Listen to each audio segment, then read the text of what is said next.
1 year ago, I had a dream to make a video with one of the most inspiring people I know of, and today that dream came true. The person that I'm talking about is the surgery faculty of Marrow, Dr. Rohan Khandelwal, and he's here today with us to answer some of the questions that you guys sent me regarding the preparation for next. He has mentored lakhs of students and probably talked to thousands of different toppers, and through his experience of teaching and mentoring so many people, he knows a lot of things which will be very helpful for us. You've seen him on the channel before in some of my Study With Me episodes, but today he's with us live on the channel. So if you didn't know me, hi, my name is Anuj. I'm a third year MBBS student at Government Medical College Nagpur, and this opportunity was definitely special, so enjoy the interview. We have with us Dr. Rohan Khandelwal. Hello sir, thank you so much for being with me on this show, and it means a lot to me that you are here. Actually, we were just talking about it. 1 year ago I had a dream to make a video with you, and now it's finally coming to life, so it's an incredible thing for me. Well, thank you very much, Anuj. I think so the feeling is mutual, and it's great to be interacting with you. I keep on following your YouTube channels, and it's great inspiration for us as well, and I learn a lot of technical things from your video as well, so the feeling is absolutely mutual. Thank you sir, thank you, it means a lot. Alright, so without any further ado, let's get on with the questions. So the most asked question which I got on my Instagram story was this one: if you were a third year MBBS student who is going to appear for the next exam in 11 months, what would be your strategy for these 11 months to cover everything, to solve the GTs, the question banks, do the videos, all of that? So Anuj, I think so the biggest thing what has changed is that all students have that mentality that we just need to clear our professional exams, and we will start preparing for our post-graduation during the internship and post-internship. So that has been the trend for so many years now, ever since at least I've been teaching, even before my teaching time, that has been the trend. What this exam does is that this exam has put the entrance exam right after your MBBS. So one cannot be complacent. And my advice to all undergraduate students, whether it's a first year, second year, third year student, is that you have to at least finish that year's course by the end of that year. And when I say finishing the course, it's a very simple thing which you need to follow. You need to attend the college classes. In addition to that, utilize videos if you are having difficulty in understanding that topic, and that those videos can be from any platform. Now, because of this exam, I feel the role of pre-made notes would even increase further, because here to write down the notes and then to do the questions also is going to become time consuming, right? So attend the college classes, watch the videos if you have difficulty in understanding, use pre-made notes or make your own notes depending on availability of time, and solve the Qbank of that subject. If you do this much, then that subject or that year is complete for me. The value additions can be, you use the textbook also if you have time, read it from cover to cover. I would strongly recommend that. But if you don't have time, you can skip it. But I mean, again, if I was there, I would read it. So that would be the simple goal for each year. I hope I've addressed your question. Yeah, you have, sir. So like talking about this was like for one particular year. But like I am in third year right now, and I'm just going to appear for my university examinations in like 1 month. After that is done, I'll be in final year and I'll have very less time. So what should be my monthly goal for these remaining time that I have? Right. So what I told you is the ideal scenario for somebody starting off. That is what they need to complete each year. But invariably, you land yourself up with a backlog as well. Right? You might have not done first year subjects properly or second year subjects properly. Again, first year, end of first year, try to finish what is there in first year. Second year, you finish what is there in second year. Plus, you try to finish at least 20 to 25% of third year, because you will have some rotations of your third year subjects in second year as well. And in third year, finish third year subjects and do at least 15 to 20% of fourth year subjects. That is the ideal situation. Now, somebody if you are saying that you have your prof exam in 1 month, of course, right now would be the time when you just focus on third year. So you need to finish the 3 subjects of third year: Optha, ENT, PSM. You need to be ready with your notes, and if you get time, solve the MCQ bank also in this 1 month. That is all I would do in 1 month leading up to the prof exam. One more question which I keep getting a lot, I also question it to myself, is like, if we are, solving the question bank, what would you suggest how many question banks a person should solve? Let's say if they are in third year MBBS per day. Like if we are assuming it to be Marrow Qbanks. Look, whether it is Marrow or any other source, whatever you have read, and we again are saying that Qbank is a learning tool. Don't test yourself with the Qbank when you're in third year. You should use it as a learning tool. So whatever you have read, you solve those modules. Now, again, I don't want to put a number to it because everyone's reading speed is very different. Everyone's understanding speed is very different. But with the next exam, you need to be in touch with MCQs very early in your medical career. Right? Otherwise, people used to use leave MCQs for internship and post-internship. But now, even during your preparation for your college exams, you should look at MCQs on a daily basis. I won't put a number to it. Just whatever you have read, do MCQs of those portions. All right. But do MCQs from the starting and do them on whatever things you have read. Absolutely. I mean, I would strongly recommend that, because that is what is going to put you in a good position to understand these MCQs. Because after your final year, they are saying that there'll be a gap of just 3 months till the next exam. Yeah. And 3 months is not enough to learn the art of solving MCQs. Yeah, you need to be in touch with it. And you might, I don't know, maybe the college exams also change their pattern and they might introduce MCQs into their examination pattern as well. Definitely. All right. So like you were talking earlier about the textbook. So what happened to all of us, I think all of my friends also, in first year, nobody had any sort of video plan subscription. Everybody was just reading textbook. We were reading BD Chaurasiya, we were reading Vasudevan, and we were giving our examinations. But what has happened now is that all we do for studying is watch videos and do the question banks. So like, how would you recommend to study huge textbooks in this period? If like you already told it is important, so like if you were to read Bailey in this span, how would you approach that? Well, I think so. The approach is very simple, and I've highlighted this in my Marrow videos as well. That you watch my video. If you're watching my videos, you watch my video. Supposing you watched appendix from there. Now the chapter on appendix in Bailey is around 20 pages. And if you would have just read that chapter, it would have taken you at least 4 to 5 hours to read and understand that chapter, minimum. But if you watch my video and then skim through the chapter, you can easily do it in a couple of hours or 3 hours. So you're cutting down the time by half, and majority of the things would already be there. You'll just pick up 1 or 2 extra points which you can add. It's all about planning, Anuj, and I think so. When you started recording this video, you had a checklist in place. Similarly, I think so. Everyone would needs to become more organized, have a checklist, and have a plan in place. And if you have a plan in place, you can watch the videos and read the book also. I think that's great advice, sir, because that's what I've been doing personally as well. I watch the videos and only after watching the videos, I go to the textbook. And I've also made like a video before in which I call this term as preheating the oven. So before you go into the textbook, you preheat the oven with some information about that particular topic. Yeah, I think so. That's a great term to use. So there is also, this thing that is going on, like we are not sure whether or not the final year exam, prof exam, the theory part will be conducted or not.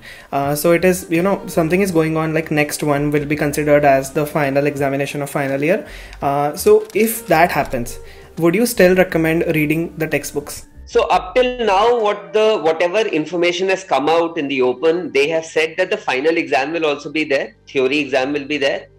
And after a gap of 3 months or so, the next one exam will be there. Look, even if you don't have to write written long answers, still reading the textbook has multiple values.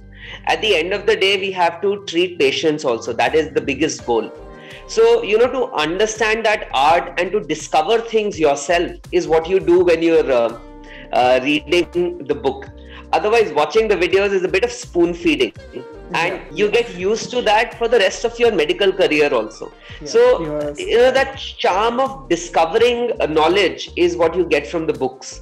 And definitely. I think so that should not go away completely. I mean, I understand the pressure of time and competition, but some bit of book reading should be done. Thank you, sir. That's incredible advice. I will also try to, do that practically as myself, because I have been, not very consistent with book reading as much as I have been with videos, I'd say. All right. Is Marrow enough for next? And what part of Marrow will be most beneficial for students? And if somebody is, very new to Marrow and etc., what plan should they consider going for? So I think so. To answer your question first, content in Marrow is good enough. It is already next ready. Of course, more content is being added as and when we get to know more details about how the next exam is going to be. More content will be added pertaining to that. The second thing is, the subject distribution. It is heavily dependent on the final year and the pre-final year subjects. So you should pay more attention to those subjects because they will have 120 and 60 questions each. And pre and paraclinical subjects will have 10% questions. More thrust should go towards the clinical subjects. Up till now, what was happening is a lot of post-interns who had already made notes or attended some kind of classes, they were taking plan Bs and just solving the Qbank. But now that the exam is right after your final year, majority of the students will opt for plan C because they would like to watch the videos also and then solve the Qbank and the GT. So that is what I would recommend. And then you ask that when should somebody take Marrow? Yeah. Again, that is personal preference. Like I told you, each year you see if you are comfortable reading the books and attending the college classes and understanding that subject. Any year you feel that you're not understanding a particular subject, you need help, and that's where you get one app or the other. So a lot of people start their preparation in third year. Pathology is left, micro is left. Huge subjects like anatomy, etc. are also left. What should we do about these subjects? Right. So let's talk about anatomy. So when you're doing surgery, you try to attempt the anatomy questions of that particular portion. If you can get more than 70-75% correct, that means your understanding of anatomy of that area is all right, and you can directly proceed with surgery where the concepts of surgical anatomy will be covered up. Similarly, when you come to medicine, the principles of physiology and pathology, even in surgery, pathology will be linked. So you try to solve the Qbank of that particular area, and if you're getting more than 70%, you don't need to watch the video. But supposing you solved the Qbank and you just got 40% or 30%, that means the understanding of that topic is seriously missing. So then I would recommend that you watch the video of that particular topic at 2x. I'm sure most of the people will watch our video also on 2x. Yes, everybody's watching it on 2x. And on Marrow also, we watch it on 2x only, sir. Except for like medicine, because it gets a little bit difficult to understand medicine at 2x. Yeah. Anyways. No, but Dr. Rakesh has covered a lot of concepts. I mean, the beauty of his videos, they might be lengthy, but I think for the next exam, they are ideal videos because they cover, physiology, they cover pathology. So hats off to him for recording that. Yeah, he's done a great job in that. Right. The another thing which I learned, from Abbas sir, was this: the best time to give the GTs yesterday. So, when should I start with GTs, and when should a student who is preparing for next start with GTs? Like, I'm in third year right now. In 1 month, I'll hopefully be in fourth year. So, when should I start with them? So, I mean, I thought about this question quite a bit. And my answer to this is at the end of third year as you're entering fourth year. Why? Because by that time you would have done the first 3 year subjects and you would have been adequately exposed to the clinical rotations. So you would have an idea about medicine, surgery, obs-gynae and pediatrics as well. So that is the ideal time to start it. And then you do it on a monthly basis to see how your performance is improving as you keep on covering more of the clinical subjects. I was thinking about giving a GT like before our interview was done, but I then postponed it because I have not completed all the subjects of final year. So there's this monkey inside me which is telling me, okay, तुम्हारा performance अच्छा नहीं आएगा तो तुम्हारा confidence टूट जाएगा. तो इसलिए I am preventing myself. Once I go, hopefully when I'm done with my third year, I will start with the GTs. So I understand. Dekho, Anuj, one thing is there that in postgraduate entrance exams, course किसी का भी पूरा नहीं complete हो सकता. You can never complete the entire course, right? So it's all a very relative term. But why I said as you enter fourth year is because at least three-year subjects you've done and you have adequate exposure to the clinical subjects. So that should be your base point. And I know the score might not be very great at that time, but every month when the score improves, that is going to act as a big confidence booster for you, and you would do more and more GT. Yes, sir. So people who are in first year, second year, third year, what would you say is the importance of clinical posting for the examination? I mean, let's leave the examination aside. I think so. Clinical posting forms the crux of medicine. So please don't bunk your clinical postings. That's where you interact with patients. You learn a lot of clinical skills, but you also learn a lot of soft skills, life skills when you interact with patients. So please go to the wards. Don't be shy of taking a case and presenting it. I mean, look, there might be times when the person who's listening to your case, he might make fun of you, right? But there are different ways how you learn in medicine also, and that is one of the aspects. So never be shy of presenting cases. Never be afraid of going to clinical postings. You will learn something or the other. And with the exams becoming more and more clinically oriented, more practical based, so when you go to the wards, keep your eyes, ears, and your mind. As you know, I love that thing my daughter always says. She'll ask me a question, and if I'm thinking about it, she'll always say, open your brain buttons, right? So you have to keep your eyes, ears, and your brain buttons open when you're in the clinical postings, and just gather whatever you can. And that gets stored in your memory somewhere. You can even always access it on the day of the exam. Yeah, sir. I totally, absolutely agree with it. I'll just share an incident what happened to me. So it was our orthopedic posting, or it was like 20 people were posted in our ward. 5 people showed up for like 1 week. And then gradually when people noticed that, okay, people are actually doing orthopedics. So after that, people started coming in. So I try my best to attend all of them. So yeah, I mean, I just also wanted to share an example with you. So it happens with every batch, initially on the first day of the posting, everyone will go, but gradually the enthusiasm fizzles out. But, sometimes you can be very lucky. And one of the times I had gone for the surgery posting, I was the only one, right? Okay. And I was so lucky that I was asked to wash up for a case, and I was actually made to do a minor procedure. So you can be very lucky, and those are things which stay with you, because if you've done a procedure, if you've taken a suture, those are the things which will be lifelong memories for you. So please do attend the clinical postings. That is what I can say. Moving on to the last question. So let's just talk about this in general. Like, what are the general mistakes which we should avoid? If you are, you have taught thousands and thousands of students at this point. So you have seen all the mistakes that one can possibly do. And what are some tips, etc., that you would recommend to all of us who are studying for the exam? Right. So look, I am a strong believer that winners don't do different things, they just do things differently. So the content is the same for everyone. There's nothing different in the content, right?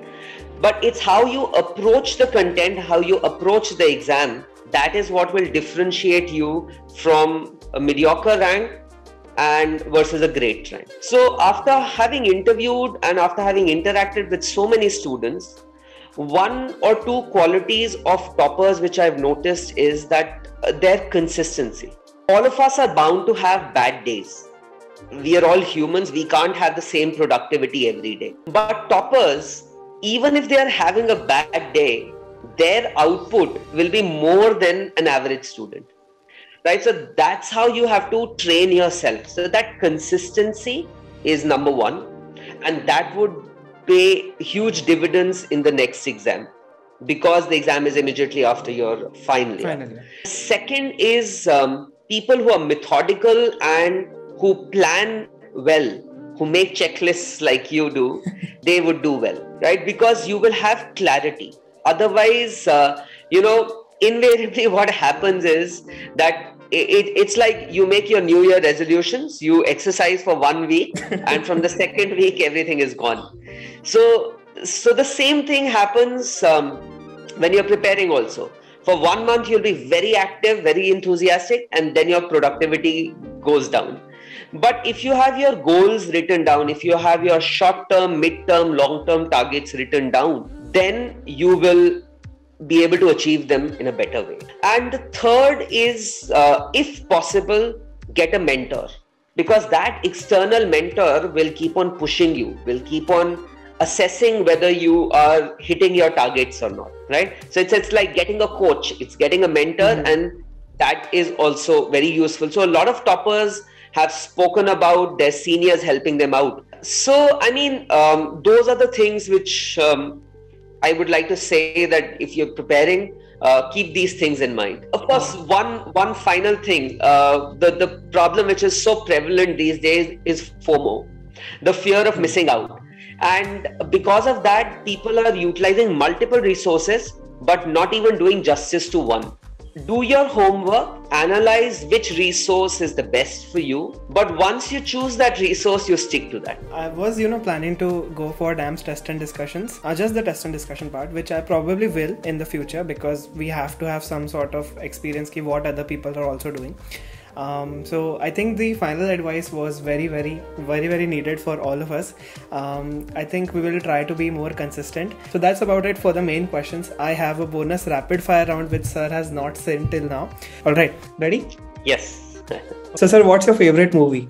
Top Gun. And what was the first surgery you performed, if you remember? I did a cesarean with my mother. Okay, that's awesome. What's your favorite cuisine? Indian. So who will win? A person solving question banks only, or the person watching videos only? Neither. I mean, you need to have information regarding both.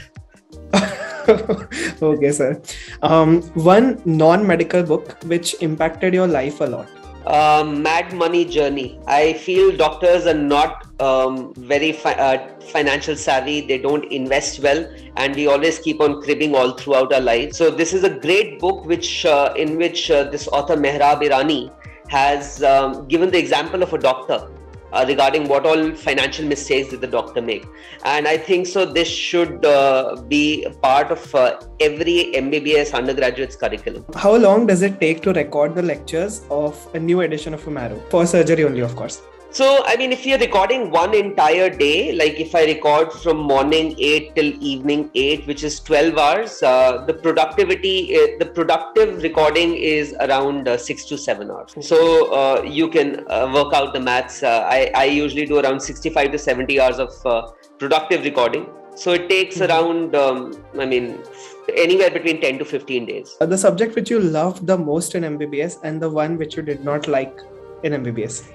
Pathology is what I love. I mean, you should see, I still have my Robbins saved with me. It's completely torn. I have it in a watertight and sealed pack. I just love that subject. And forensic is something which I didn't like. One advice which all students should follow? Be more consistent. So that was it for the interview of our very dear surgery faculty, Dr. Rohan Khandelwal. So thank you very much, Anuj. It was a pleasure interacting with you. And I hope we do more such videos in future as well. Definitely, sir. It was a very big moment for me. And thank you so much for, accepting this invitation. Thank you. Thank you for having me on your YouTube channel. Yeah. Thank you. Once again, thank you so much, sir. And I'll probably remember this moment for my entire life. And guys, please do follow him on Instagram. He goes by the handle of Left-Handed Surgeon. And also do subscribe to both of our YouTube channels. I make videos such as this one as well as vlogs related to my medical school life. I'll be sharing my next prep every single month through my next prep series. So if you haven't subscribed, please consider doing so. Thank you so much for watching. It's your boy Anuj, and I'll catch you in the next one. Bye.